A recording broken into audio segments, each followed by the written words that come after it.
Level 1, the tap on the shoulder. You don't apply for this job.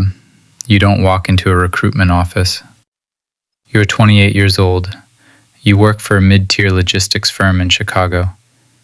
You speak fluent Mandarin because your mother made you learn it, and you have a memory that borders on the photographic. You think you are completely ordinary. You are bored. Then you go to a networking conference in a hotel lobby that smells like stale coffee and cheap cologne.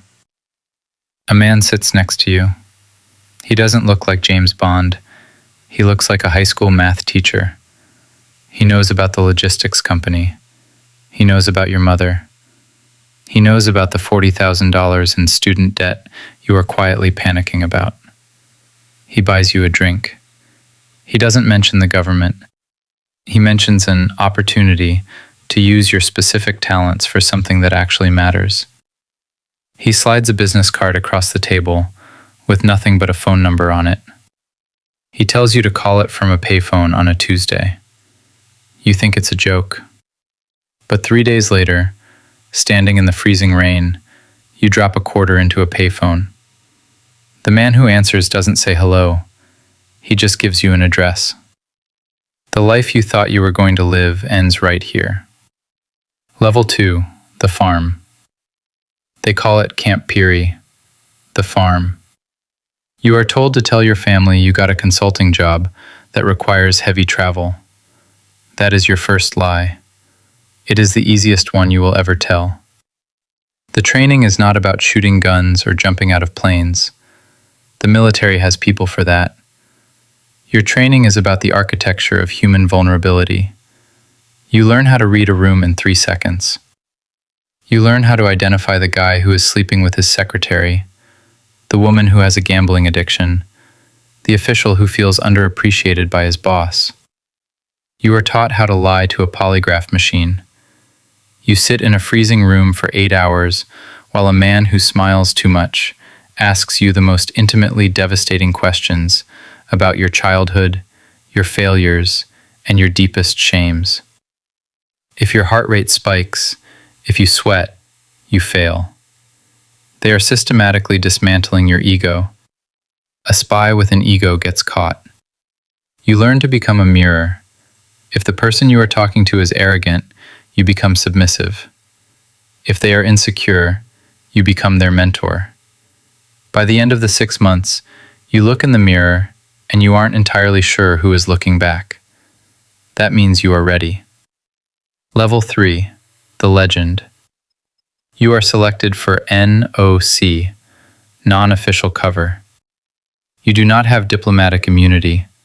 If you get caught, the United States government will publicly call you a criminal and deny you exist. You are given your legend, a completely fabricated life history. Your name is now David. You are an executive for a European agricultural export company. You have a fake degree from a real university. You have fake ex-girlfriends. You have a fake credit history showing you bought a Toyota Camry 4 years ago. The agency has spent millions of dollars building this ghost. You have to memorize David's life. What is David's favorite band? What did David's dad do for a living? You recite this in your sleep. You are deployed to a city in Eastern Europe. You rent a nice apartment. You go to work at a real office that the agency secretly funds. For the first 2 years, you do nothing but your fake job. You sell agricultural equipment. You go to boring cocktail parties. You make friends. The boredom is a weapon. It builds your cover. Nobody suspects the boring guy who complains about supply chain issues over a beer. Level 4, the target. Year 3. A message comes through a secure, encrypted channel buried in the code of a spam email. You have a target. He is a mid-level official in the Ministry of Defense. He has access to the structural blueprints of a nuclear facility. You don't bump into him by accident. You spend 3 months studying his pattern of life. He goes to a specific bakery on Tuesdays. He plays tennis on Thursdays. He drinks Macallan 18. You arrange a coincidental meeting at a charity gala. You don't approach him. You make yourself useful to someone in his circle, who introduces him to you. You talk about European football. You buy him a drink. You don't ask him a single question about his job. Over the next 6 months, you become his friend. You listen to him complain about his wife. You pay for dinner when his card is declined. You figure out his weakness. He is drowning in debt from a bad real estate investment, and he feels betrayed by his country's leadership. You have found the crack in the foundation. Now you insert the wedge. Level 5, the pitch. This is the most dangerous moment of your life. The pitch. You are sitting in a booth at a quiet, overpriced restaurant. You look him in the eye. The friendly, boring, agricultural salesman disappears. You drop your voice. You slide a thick manila envelope across the table. Inside is $50,000 in untraceable cash.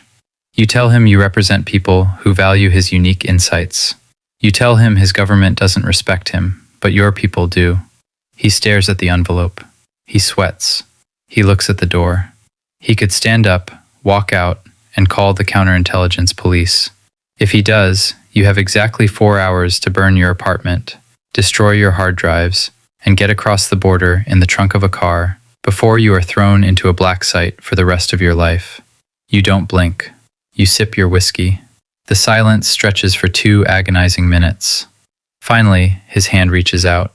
He takes the envelope. He slips it into his coat. You own him now. He has committed treason. He is your asset. But you don't feel victorious. You feel a cold, heavy, feel victorious. You feel a cold, heavy pit in your stomach because you know you have just signed this man's eventual death warrant. Level 6, the paranoia. Year 7. You have 5 assets running. You are funneling top-secret intelligence back to Langley that is literally changing the foreign policy of the United States. But the psychological toll is bankrupting you. You haven't spoken your real name aloud in half a decade. You haven't had a real relationship because you can't be honest with anyone you sleep with. The paranoia is a physical weight. Every time a car takes the same 2 turns behind you, your heart hammers against your ribs. Every time your phone clicks during a call, you assume the local intelligence service is listening. You sleep for 3 hours a night. You keep a go bag by the door with 5 different passports, a burner phone, and $100,000 in cash. You realize that you are living in a cage made of lies. You don't trust anyone. Not your friends, not your assets, not even your handlers back home. The only thing keeping you alive is your own obsessive discipline. Level 7, the ghost. Year 12. Your tour is over. You are pulled out before the local authorities can close the net they were slowly building around you. One of your assets was caught and executed. You don't talk about it. You fly back to the United States. They debrief you in a sterile room in Virginia. They tell you that you did an excellent job. They give you a medal that you are not allowed to show anyone, not even your family. It goes into a safe in a vault. You are medically retired. You are 40 years old.